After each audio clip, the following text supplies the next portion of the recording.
Judul video ini adalah Israel Palestina, apakah bisa damai? Ini pertanyaan yang terus bergaung selama berabad-abad. Banyak bangsa, banyak negara, banyak orang telah mengusahakan perdamaian antara Israel dan Palestina, tetapi tidak pernah berhasil, sehingga perang antara Israel dan Palestina terus berlangsung. Catatan yang paling lengkap dan paling tua yang membahas tentang orang Israel dan orang Palestina adalah Alkitab. Di Alkitab, Palestina ditulis dengan Filistin. Sejak kitab Kejadian pada masa Abraham di Perjanjian Lama telah disebutkan tentang orang Filistin. Tetapi dalam kitab Perjanjian Baru tidak ada lagi disebut tentang orang Filistin. Berfirmanlah Tuhan kepada Abraham, "Pergilah dari negerimu dan dari sanak saudaramu dan dari rumah bapamu ini ke negeri yang akan kutunjukkan kepadamu.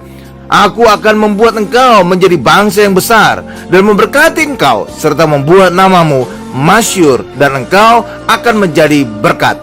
Kejadian 12 ayat 1 sampai dengan 2. Semula nama Abraham adalah Abram.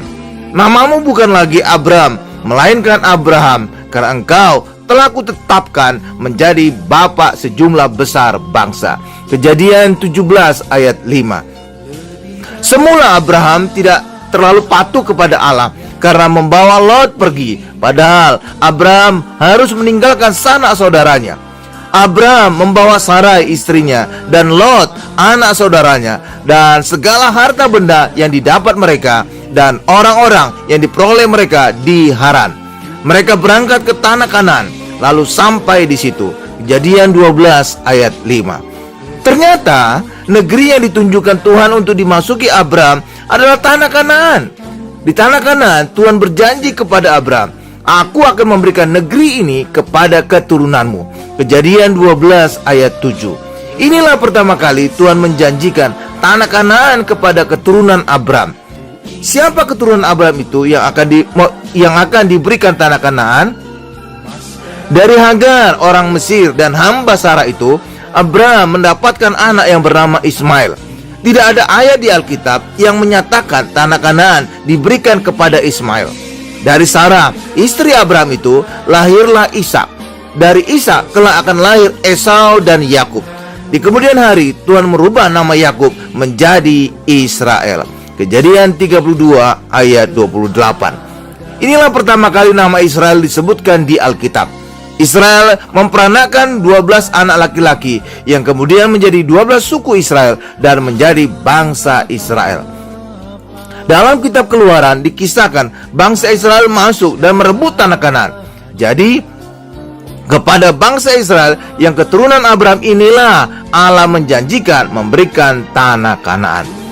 Firman Allah, "Kepadamu dan kepada keturunanmu akan kuberikan negeri ini yang kau diami sebagai orang asing, yakni seluruh tanah Kanaan akan kuberikan menjadi milikmu untuk selama-lamanya. Dan aku akan menjadi Allah mereka." Kejadian 17 ayat 8. Jadi pada masa Abraham, dia adalah orang asing di tanah Kanaan. Juga pada masa Ishak dan Yakub, Abraham dan Ishak mati dan dikubur di tanah Kanaan sebagai orang asing.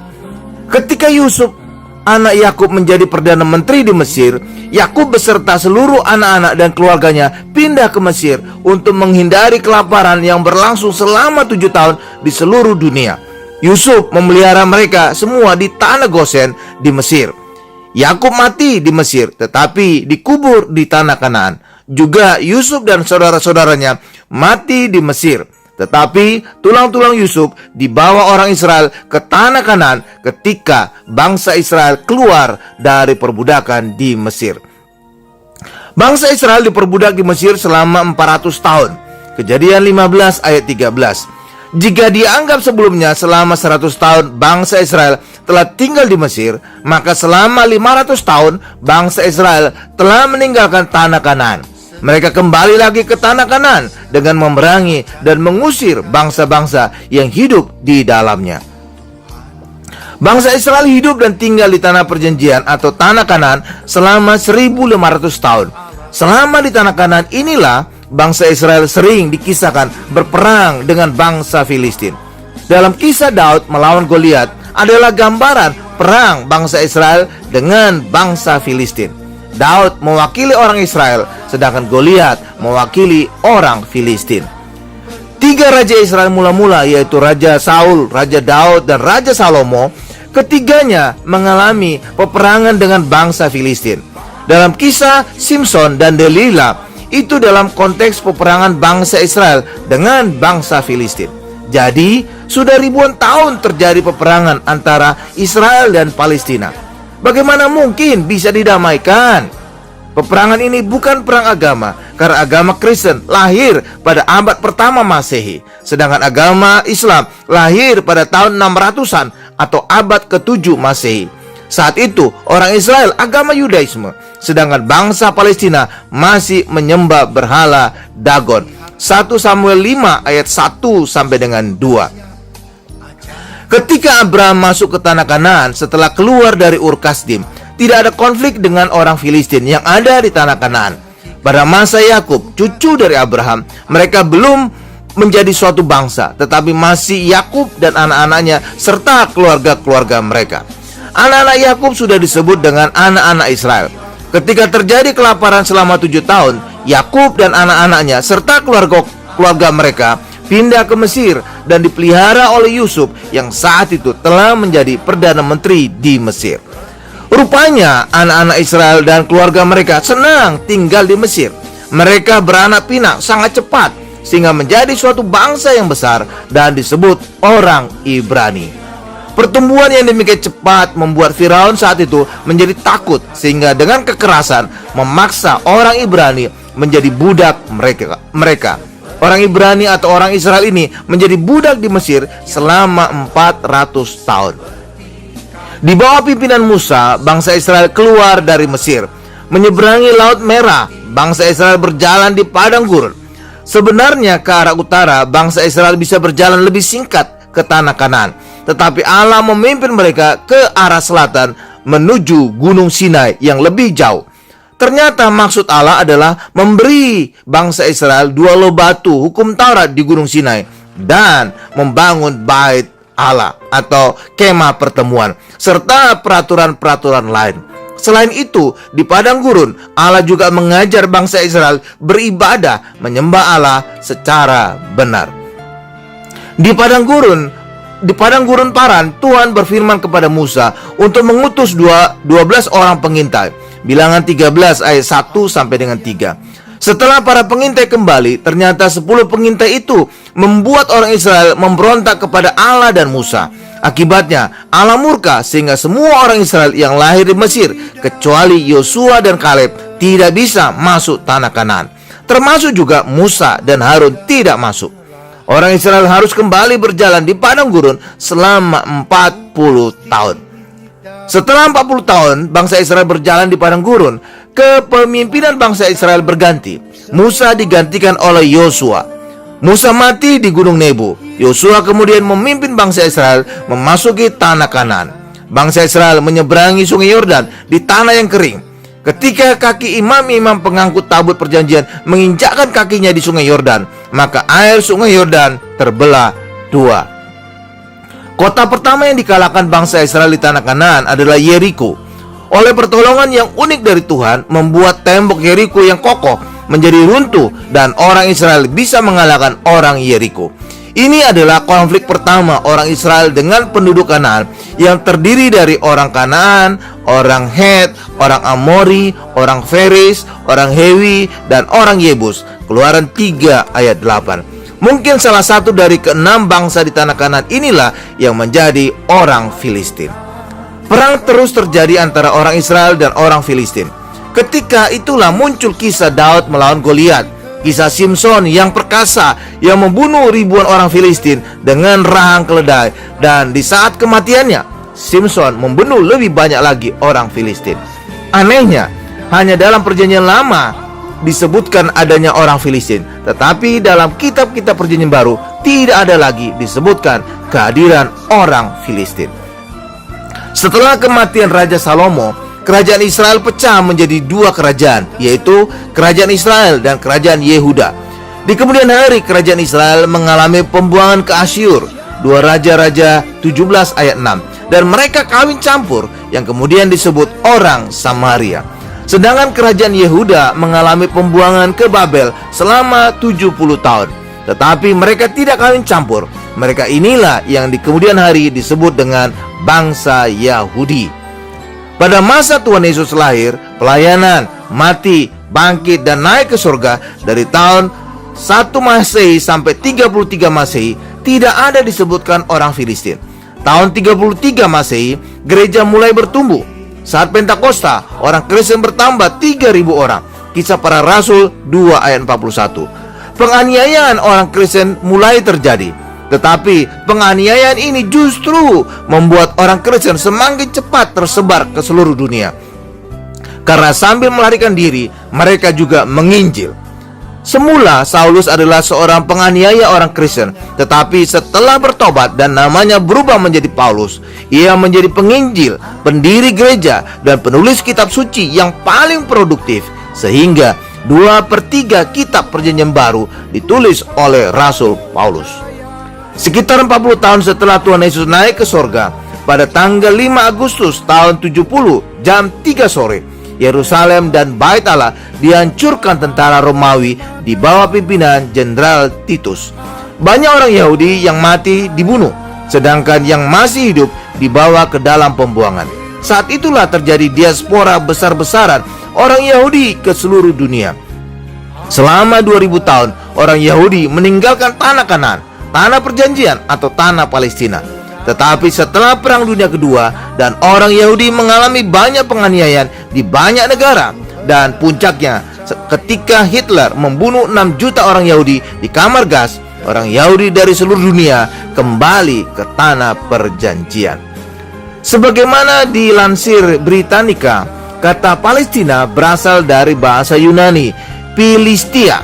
Nama ini diberikan oleh penulis Yunani untuk menyebut tanah orang Filistin. Pada abad ke-12 sebelum Masehi, mereka tinggal di sebagian kecil tanah di pantai selatan antara Tel Aviv atau Yafo dan Gaza modern. Nama itu kemudian dipakai kembali oleh orang Romawi pada abad kedua sebelum Masehi dengan sebutan Syria Palestina untuk menunjukkan bagian selatan dari provinsi Syria. Kata tersebut akhirnya masuk ke dalam bahasa Arab untuk mendeskripsikan wilayah itu. Sejak Kekaisaran Ottoman runtuh dalam Perang Dunia Pertama sampai tahun 1948, kata Palestina dipakai untuk mengacu pada wilayah geografis di antara Laut Mediterania dan Sungai Yordan. Sementara orang Arab telah menyebut wilayah ini dengan Palestina sejak awal abad ke-20. Demikian tulis laman history.com. Wilayah Palestina mencakup tepi barat yang berada di antara Israel dan Yordania. Kemudian jalur Gaza yang berbatasan dengan Israel dan Mesir. Tidak ada konsensus internasional terhadap perbatasan Palestina. Ada lebih dari 135 negara anggota PBB telah mengakui kedaulatan Palestina sebagai negara merdeka.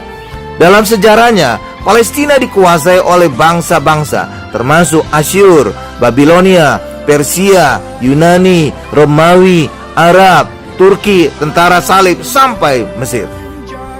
Kekaisaran Ottoman menguasai sebagian besar wilayah Palestina dari tahun 1517 sampai dengan 1917. Namun ketika Kekaisaran Ottoman runtuh saat Perang Dunia Pertama berakhir pada tahun 1918, Palestina dikuasai oleh Inggris. Pada tahun 1917, berdasarkan deklarasi Balfour, Inggris menyerahkan tanah Palestina kepada bangsa Israel. Liga Bangsa-Bangsa, itu nama PBB sebelumnya, lalu mengeluarkan mandat kepada Inggris untuk mengontrol secara administratif kawasan Palestina, termasuk ketentuan mendirikan tanah air bagi orang Yahudi di Palestina, dan mulai berlaku pada tahun 1923.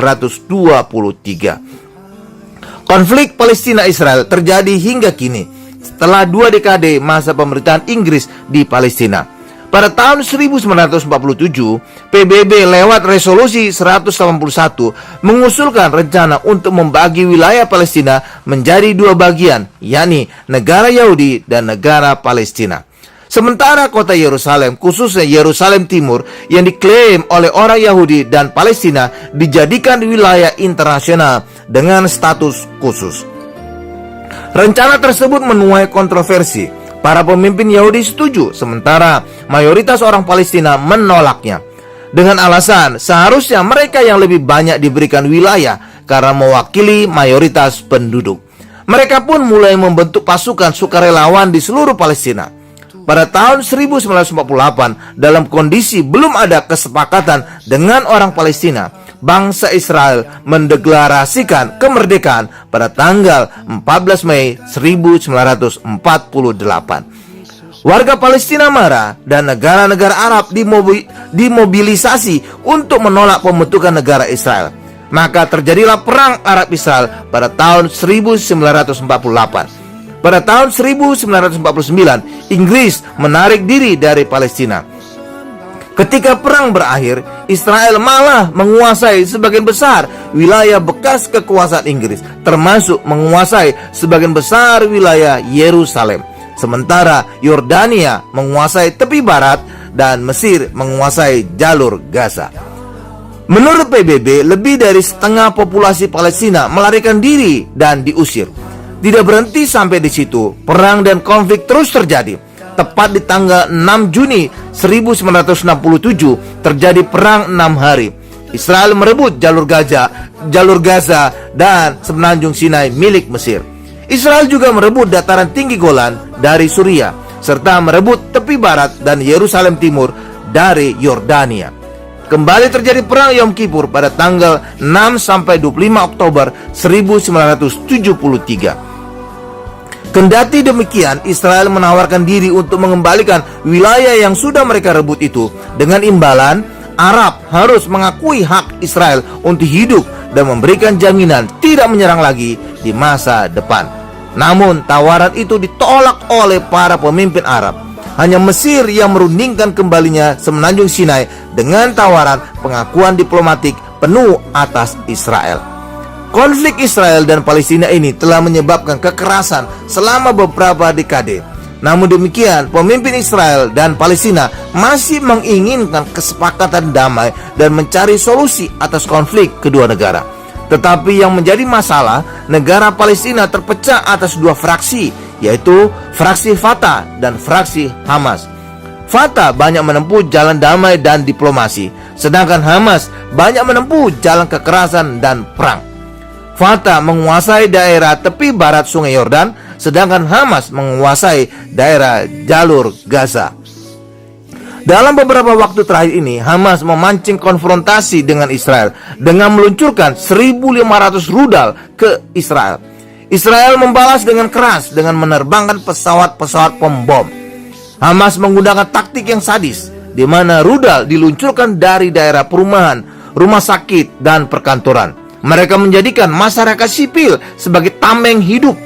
Saya tidak memihak Israel atau Palestina. Silakan cari video-videonya di internet. Orang Indonesia harus melihat konflik Israel dan Palestina ini secara objektif dan jangan menganggapnya sebagai perang agama antara agama Kristen dan Islam. Perang Israel dan Palestina sudah dimulai ribuan tahun yang lalu sebelum agama Kristen dan Islam ada.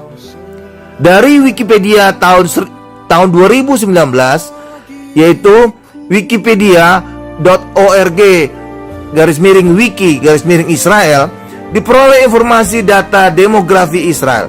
Kelompok etnik Yahudi 74,2%, Arab 20,9%, lainnya 4,8%. Jadi cukup banyak orang Arab pada bangsa Israel. Agama Yahudi 74,2%, Islam 17,8%, Kristen 2%, Druze 1,6%, lainnya 4,4%. Jadi pada bangsa Israel, penduduk yang beragama Islam cukup banyak, sedangkan agama Kristen justru termasuk minoritas. Negara Mesir dan Yordania yang berbatasan langsung dengan Israel dan mayoritas beragama Islam saja bersahabat dengan negara Israel. Mengapa orang Indonesia yang jauh dari Palestina dan tidak tahu banyak tentang Palestina malah memusuhi Israel?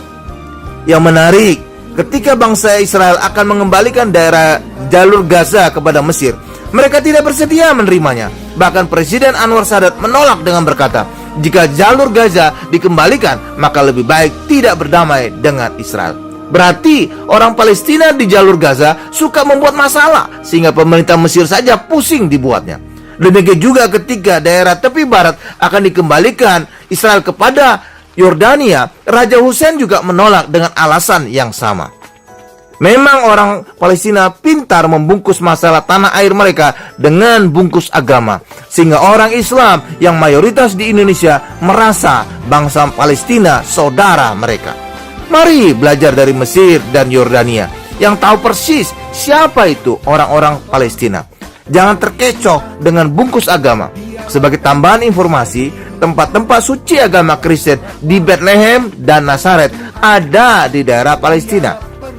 Bahkan istri dari pemimpin Palestina, Yasser Arafat almarhum, adalah orang Kristen yang taat. Setiap Natal merayakan Natal di gereja Nativity di Bethlehem didampingi oleh Yasser Arafat.